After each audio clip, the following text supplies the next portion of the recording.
Días a todos los intervinientes. Vamos a dar inicio a esta audiencia, en la cual vamos a dar el veredicto en la causa RIT 169-2020. Para el efecto del registro, se identifica, por favor, la Fiscalía. Gracias, su señoría. Buenos días al tribunal y a todos los intervinientes. Por el Ministerio Público comparecen los abogados Javier Sola Elwin, Rodrigo Álvarez Quevedo y la fiscal adjunto Jimena Chon Campuzano. Por el Consejo de Defensa. Buenos días, señoría, y a todos los intervinientes. Por el Consejo de Defensa del Estado comparece la abogada Natalia Peña Muñoz y Rodrigo Álvarez Alarcón. Por el Servicio de Impuestos Internos. Muy buenos días, su señoría, y a todos los intervinientes. Por el Servicio de Impuestos Internos comparece la abogada Carolina Peñailillo, el abogado Andrés Durán y el abogado Manuel Navarro. Por la defensa del señor Warner. Buenos días, magistrado. Buenos días, magistrado. Por la defensa de don Cristian Warner Villagrán comparece Pelayo Villalcampos y también don Rodrigo Piegentile, sin perjuicio que probablemente tenga que salir. Y aprovecho de saludar a todos los intervinientes y a vuestras señorías. Por la defensa del señor Enrique Ominami. Buenos días, señorías. Por la defensa de Marco Enrique Sominami comparece la abogada Francisca Ávila y los abogados Ciro Colombara y Carlos Morajano. El señor Warner. Buenos días, señorías. Cristian Warner Villagrán. Aprovecho de saludar a todas y todos los intervenientes. El señor Enrique Ominami. Buenos días, magistrada. Saludo a todas y a todos aquí presentes. Marco Enrique Sominami. Bien, vamos a dar entonces lectura al acta de liberación en la causa RIT 169-2020. Santiago, 25 de agosto del 2021. Esta sala del Cuarto Tribunal de Juicio Oral a lo Penal de Santiago, reunida después del debate de rigor, de conformidad a lo establecido en los artículos 339, 340 y 341 del Código Procesal Penal, luego de apreciar las probanzas incorporadas durante el desarrollo de la jornada de este juicio oral, bajo el imperativo contenido en el artículo 297 del estatuto mencionado, vale decir, con libertad, pero velando por no contradecir los principios de la lógica, las máximas de la experiencia y los conocimientos científicamente afianzados, arribó a las siguientes conclusiones. Primero, que tal como lo plantearon los intervinientes, los hechos que emplazan el presente juicio emanan de la labor investigativa desarrollada con ocasión de una serie de denuncias sobre financiamiento ilegal de la política chilena, pues aquello encontró recaudo en los dichos del personal de la Brigada Anticorrupción Metropolitana que compareció a estragos. En particular, la declaración del comisario Edson Figueroa Espinosa, quien se refirió a las diversas aristas investigativas, como lo son los casos SQM, Penta y Corpesca, y afirmó que la presente investigación tuvo su génesis en la denuncia efectuada a la Fiscalía Regional de Valparaíso por parte de 4 diputados el 5 de abril del 2016, quienes en conocimiento de las diligencias ordenadas en el caso SQM solicitaron al persecutor penal lo propio en relación a las autoridades de Brasil, a fin de obtener la información contable de las empresas OAS y Odebrecht, y con ello despejar eventuales ilícitos tributarios o de financiamiento irregular en relación a las versiones que por esas fechas habían entregado los ahora acusados Warner y Enrique Sominami en conjunto con los dirigentes del Partido Progresista, en orden a que tanto el JET como los servicios de publicista Duda Mendoza habían sido pagados por la empresa Conosur Research. Otro tanto reportó sobre este punto un reportaje publicado por el medio digital Ciper Chile de fecha 13 de abril de 2016. 2.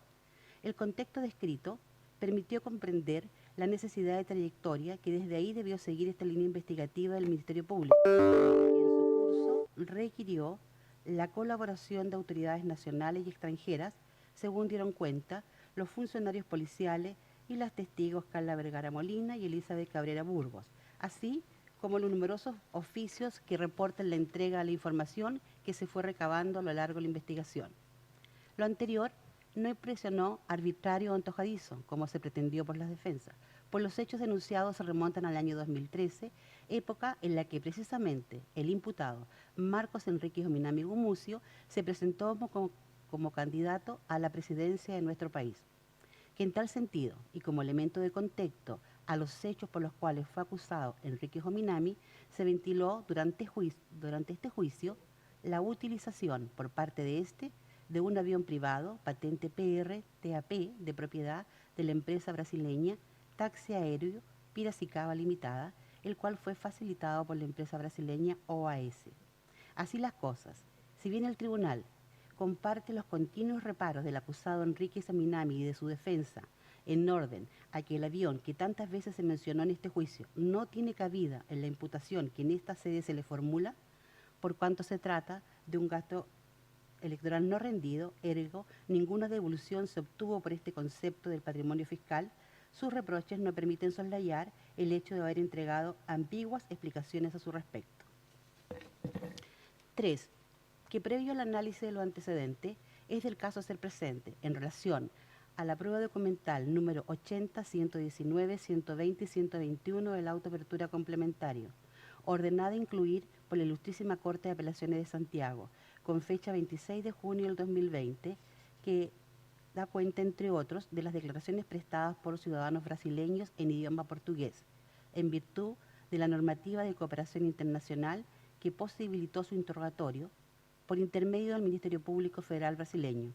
incorporadas al juicio mediante la lectura que de estas hizo la intérprete de la Fiscalía, tal como lo ordenó la resolución de la Ilustrísima Corte de Apelaciones de Santiago. Cabe consignar que si bien en su oportunidad se permitió la lectura de dichas declaraciones contenidas en los citados documentos durante el juicio, por cuanto su admisibilidad como prueba de cargo ya había sido decidida, lo cierto es que los 3 testigos ofrecidos por los acusadores, esto es, los señores Augusto César Ferreira Euceda, Augusto César de Sousa Fonseca y José Eduardo Cavalcanti de Mendoza, finalmente no declararon en este juicio oral, sin que por ello pueda aceptarse por el tribunal que dichas declaraciones puedan ser sustituidas por las deposiciones realizadas en el contexto de la investigación,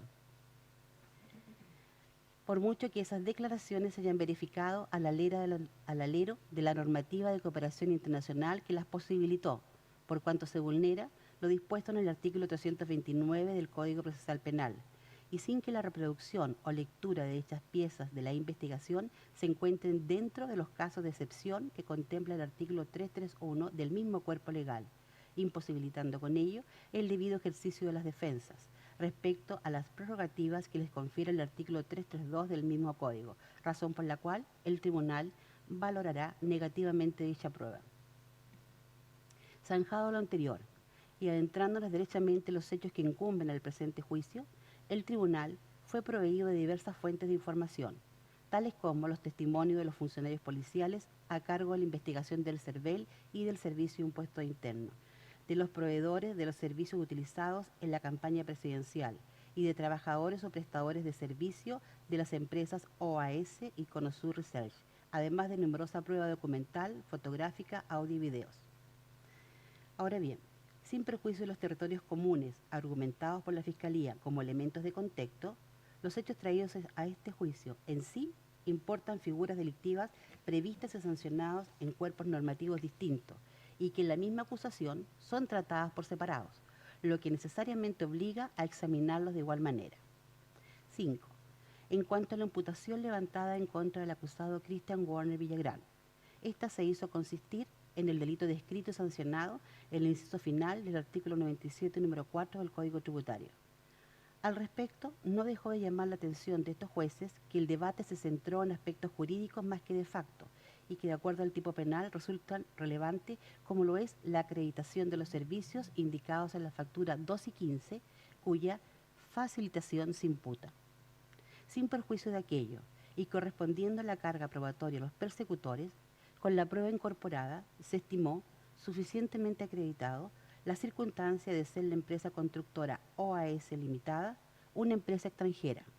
que inició sus actividades en Chile el 25 de abril del 2008, con el giro de obras de ingeniería, tratándose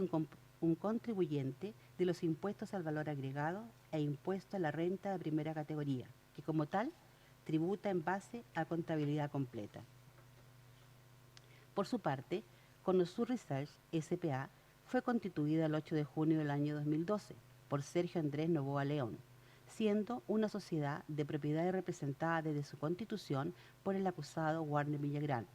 cuyo objeto social es, comillas, la prestación de servicios en el ámbito de la prospección de negocios, asesorías comunicacionales y estratégicas, tanto a personas como a empresas,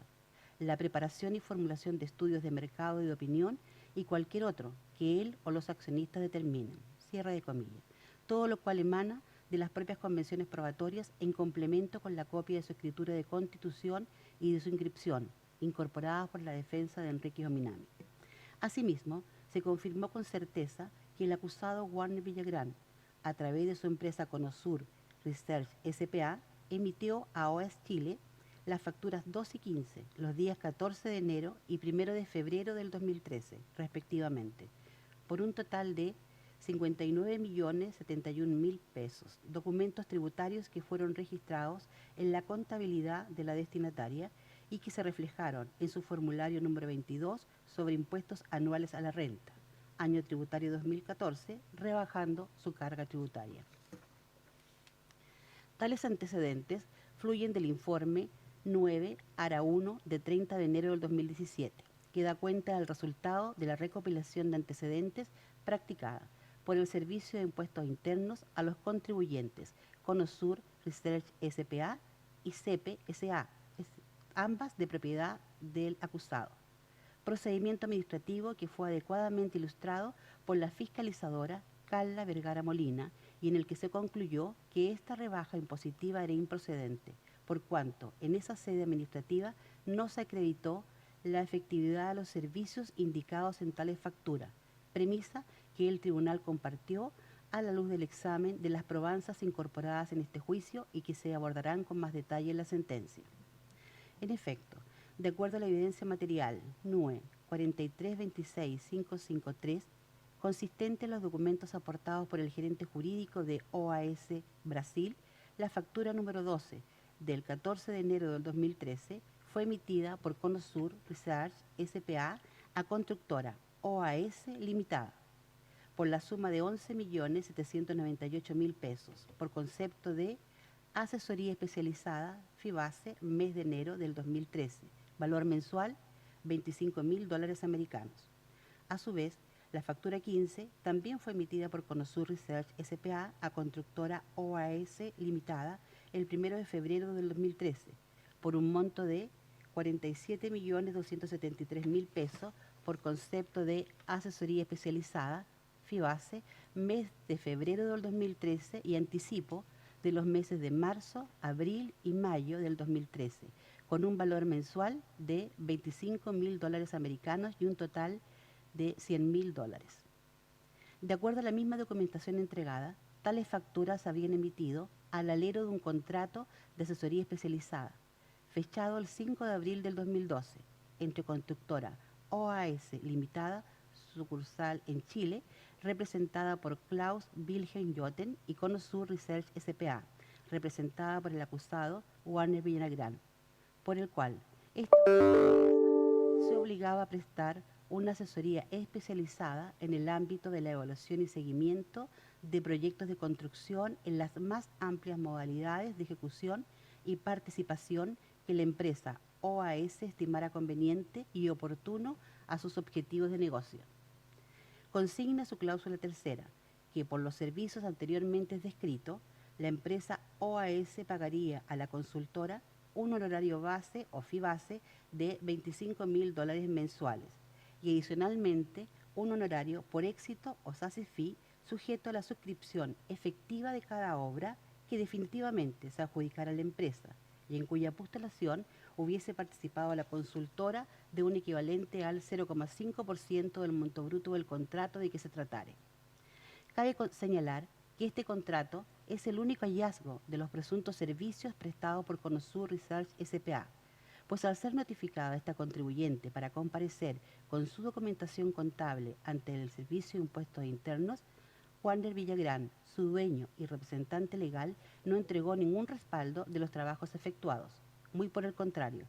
durante 4 meses solicitó sucesivas prórrogas para comparecer ante el servicio, para finalmente, y sin ninguna explicación, comunicar que la contabilidad se había extraviado, lo que desde luego es indiciario de la irregularidad en su desempeño como contribuyente.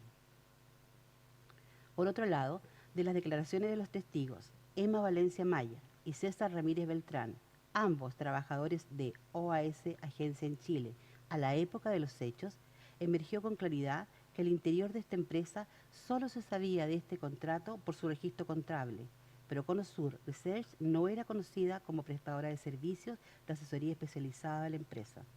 Lo anterior resulta al menos llamativo si se tiene en cuenta que OAS en Chile mantenía una estructura organizativa reducida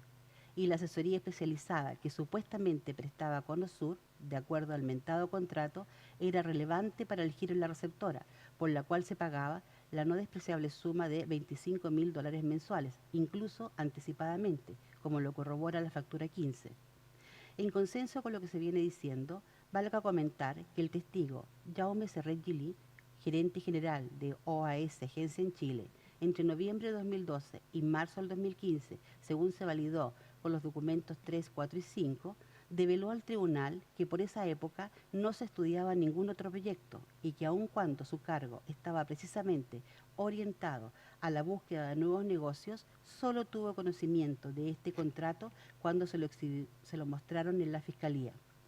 Situación que en opinión de estos jueces constituye un indicio serio de la falsedad ideológica de las facturas emitidas, pues si el objetivo del contrato era una asesoría especializada a la empresa en el ámbito de la evaluación y seguimiento de proyectos de construcción en las más amplias modalidades de ejecución y participación que la empresa estimara conveniente y oportuno a sus objetivos de negocio, no resulta lógico que durante los meses de enero a mayo del 2013, que son los meses durante los cuales se pagó este honorario base o fee base, el gerente general de la agencia en Chile no supiera de la existencia de un contrato firmado en Chile, aunque haya sido suscrito por su antecesor, ni haya recibido en su calidad de gerente general de la sucursal en nuestro país algún reporte o al menos noticia de las supuestas asesorías o no haya asistido a alguna reunión para tal efecto, pues según Serret Gili, Warner Villagrán lo contactaba únicamente para saber de la agenda del Ejecutivo Regional de la empresa OAS, Augusto Fonseca. En el mismo orden de ideas, si bien el testigo Serret señaló no haber tenido la representación legal de la agencia en Chile, sino hasta el mes de mayo del 2013, lo cierto es que pese a ello detentó su cargo de gerente general desde el momento mismo de su contratación, no existiendo explicación lógica que permita entender las razones por las que el encargado de la filial chilena de la empresa brasileña no haya conocido ni la existencia del contrato ni las facturas que de él emanen, más si se tiene en cuenta que dicho instrumento fue suscrito en Chile, con la filial o sucursal chilena, y según lo dicho por el testigo, si bien los encargados de las obras en Chile, de nacionalidad brasileña, reportaban directamente a la casa matriz de dicho país, de todas maneras, por deferencia, le comentaban, atendido el cargo que ostentaba, todo aquello que ocurría. Se añade a lo anterior que, de acuerdo a la cláusula sexta del contrato de 5 de noviembre de 2012, Conosur Research era la única y exclusiva responsable ante la empresa del cabal cumplimiento de todas y cada una de las tareas o funciones que comprendía la asesoría especializada en materia del contrato, lo que de suyo implica que debía contar con recursos humanos o técnicos para prestarla, lo que no se acreditó ante el Servicio de Impuesto Interno ni en este juicio oral, puesto que los prestadores con contrato de trabajo o bajo la modalidad de honorarios que comparecieron en esta instancia reportaron que los servicios que prestaron a Conosur en la época de las mentadas asesorías especializadas reflejadas en las boletas o facturas que emitieron no dicen relación con la empresa OAS, por cuanto se realizaban tareas administrativas para Conosur o bien se encontraban trabajando para lo que en este juicio se llamó la precampaña presidencial del acusado Enrique Minami, o simplemente admitieron no haber prestado servicio alguno. En las condiciones descritas, el tribunal solo pudo concluir que Conosur Research entregó o facilitó a la constructora OAS, agencia en Chile, facturas representativas de servicio inexistentes, por cuanto ninguna asesoría especializada se prestó y, por cierto, ningún negocio se concretó con ocasión de esta, corolario de lo cual devienen en facturas ideológicamente falsas, que permitieron que su destinatario, constructora OAS Chile Limitada, rebajara su carga tributaria con el consiguiente perjuicio fiscal, siendo incluso sancionada con el 200% del perjuicio causado. equivalente a 131.198.682 pesos, segunda cuenta el oficio 622 emitido por el Servicio de Impuestos Internos. Que en tal escenario, en opinión de esta magistratura, los hechos precedentemente descritos son constitutivos del delito contemplado en el inciso final del artículo 97, número 4 del Código Tributario, porque por configurarse en la especie cada uno de los elementos propios del tipo penal en comento. En efecto, conforme a la prueba rendida en razón del aludido contrato de asesoría especializada del 5 de noviembre de 2012, el acusado Warner Villagrán facilitó a Constructora OAS Chile 2 facturas ideológicamente falsas, número 2 y 15, sin que hubiese mediado servicio alguno que fuera representativo de estas, con pleno conocimiento de lo que hacía, por tratarse de un contribuyente habitual con características que, conforme evidenció la prueba testimonial y documental que se analizará en la sentencia, lo hacían un conocedor de la materia. Con ello, logró la liquidación de un impuesto inferior al que Constructora OAS Chile Limitada debió haber pagado, posibilitando o permitiendo cometer el delito contemplado en el inciso primero del artículo 97, número 4 del Código Tributario. Para así concluirlo, se ha tenido presente que el delito descrito no requiere la existencia de un sujeto activo especial, ya que su autor puede ser cualquier persona que facilite alguno de los instrumentos que describe la norma, en la especie y la referida factura. Además, se trata de un delito de carácter autónomo, por cuanto se satisface con la sola facilitación del instrumento, resultando irrelevante si el destinatario del mismo, respecto de quien se posibilita su comisión, finalmente comete o no alguno de los delitos contemplados en el mismo número, ya que se agota en sí mismo, sin que por ello se requiera alguna clase de concierto o la posterior ejecución del otro delito. Sin perjuicio de aquello, se acreditó que Constructora OAS Chile fue sancionada por el Servicio de Impuestos Internos, conforme se indicó precedentemente, lo que da cuenta de que para los efectos del tipo penal, la facilitación de dichos instrumentos posibilitó finalmente que Constructora OAS Chile Limitada cometiera el delito contemplado en el inciso primero del artículo 97, número 4 del Código Tributario. Además, se tuvo presente que el delito por el cual se acusó a Warner Villagrán es de aquellos que la doctrina denomina de peligro abstracto, esto es, que se perfecciona con el mero conocimiento que el acusado tenga de la figura penal, no siendo necesario la producción efectiva de una lesión a un bien jurídico tutelado para que se verifique, resultando por ello irrelevante la voluntad que el acusado tuvo al momento de facilitar las facturas, en atención a que el delito se consuma precisamente al producirse la facilitación para la comisión del delito. En relación a la discusión verificada durante este juicio respecto a la faz subjetiva del delito, esto es, el dolo requerido para la comisión del ilícito, y particularmente en lo referido a la expresión maliciosamente que emplea el tipo penal, a diferencia de lo expuesto por la defensa del acusado Warner Villagrán, ha de señalarse que la concepción del dolo como conocimiento y voluntad es propia de los delitos de resultado y no de mera actividad, como es el delito por el cual fue acusado el encartado Warner, y que se consuma anticipadamente por un puro comportamiento humano, por lo que no se espera que se produzca el resultado lesivo, y en donde solo es suficiente, como dice el profesor Ramón Regués, que el sujeto sepa que en su comportamiento concurren aquellos elementos que integran el tipo penal objetivo, esto es, el dolo solo como conocimiento de la realización típica.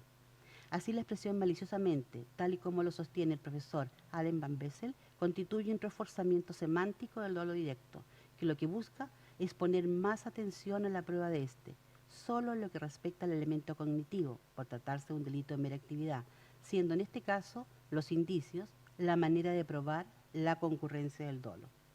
Así las cosas, conforme abordará la sentencia, para estos jueces ha quedado comprobado que el acusado Warner Villagrán posibilitó la comisión de los delitos descritos en el artículo 97, número 4 del Código Tributario, sin que los supuestos o acasos argumentados por la defensa permitan modificar las conclusiones alcanzadas,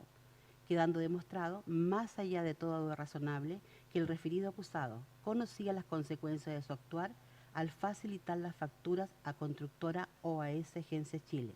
posibilitando con ello la comisión del delito descrito en el artículo 97, número 4, inciso primero del Código Tributario, razón por la cual se condena a Cristian Warner Villagrán en calidad de autor del delito consumado contemplado en el inciso final del numeral cuarto del artículo 97 del Código Tributario.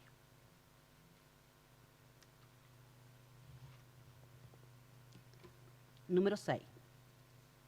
Que respecto de la imputación atribuida al acusado Marcos Enrique Ominami Gumucio y como cuestión previa, resulta pertinente señalar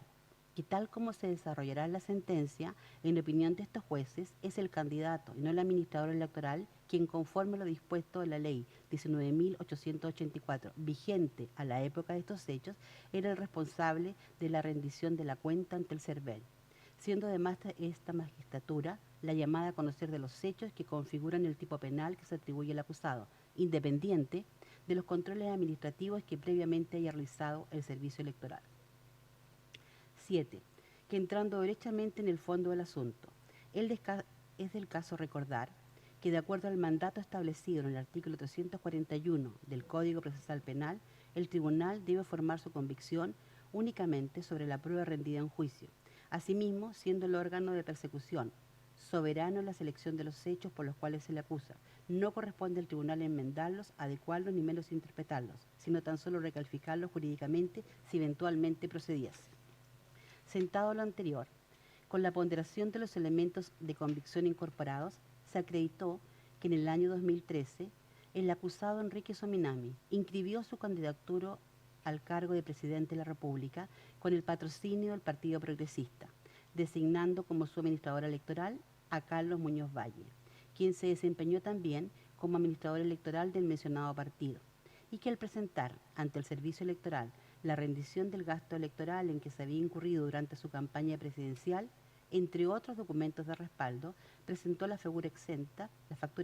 número 27 por la suma de 170.800.000 pesos, en tanto que el Partido Progresista presentó la factura exenta número 28 por la suma de 180 millones de pesos, siendo ambas emitidas en diciembre de 2013 por Conosur Research S.p.A., sociedad de propiedad de Cristian Warner Villagrán, quien las registró contablemente.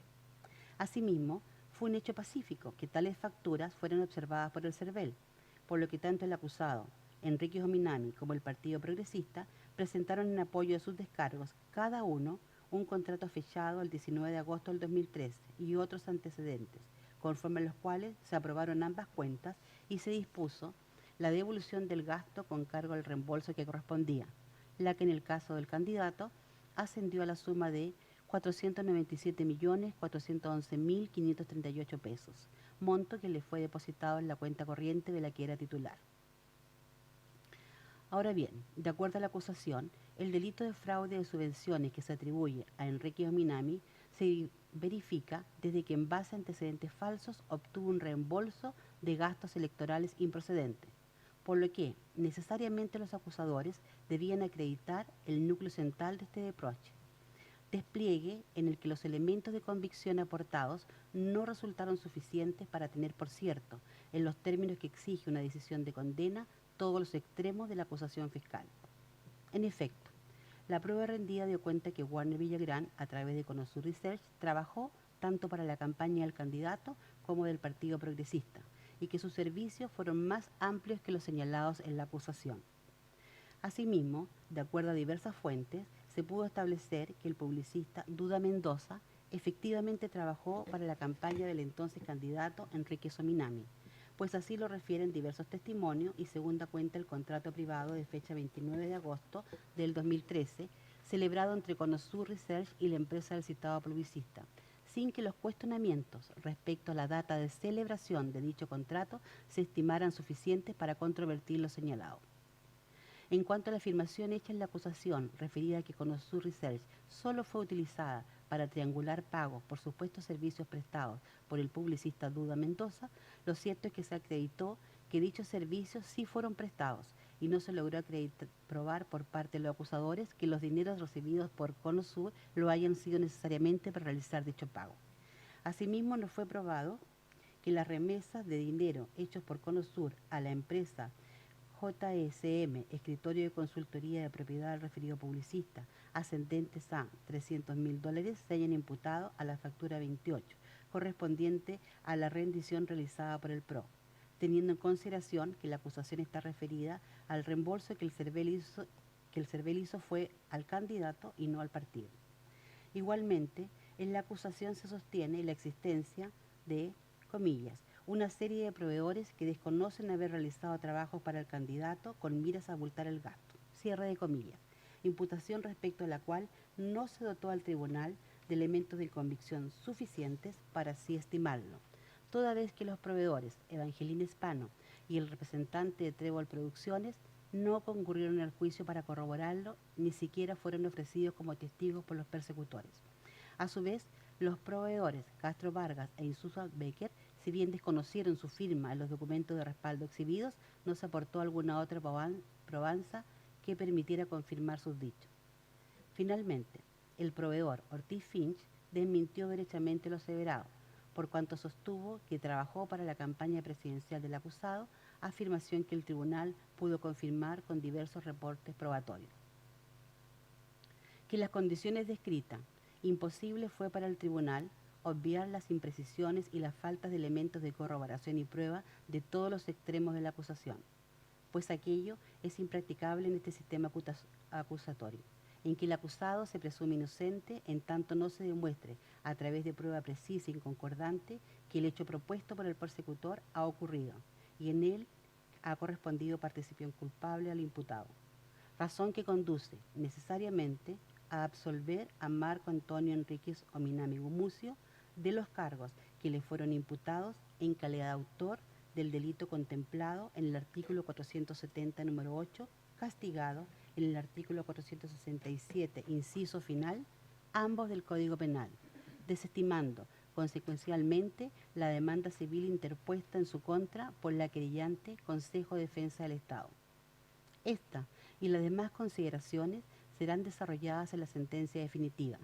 cuya redacción estará a cargo de la magistrada Carolina Herrera y será comunicada en la audiencia que se llevará a efecto en este tribunal el día 20 de septiembre del 2021 a las 15 horas, quedando los intervinientes notificados en este acto de la presente resolución. Atento a lo establecido en el artículo 347 del Código Procesal Penal, se ordena el alzamiento inmediato de toda medida cautelar que por esta causa pese sobre la persona de Marco Enríquez Ominami Gumucio.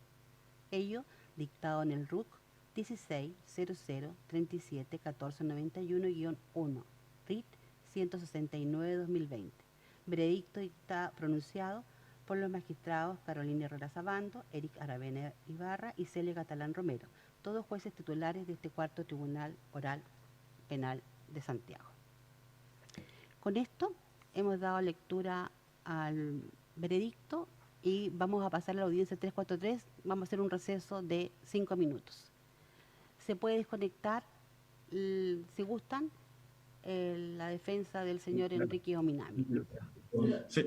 señoría, nos vamos a quedar. ¿Van a quedar? Bien. Vamos a hacer un receso entonces de 5 minutos. ¿Puedo hacer una pregunta a su señoría?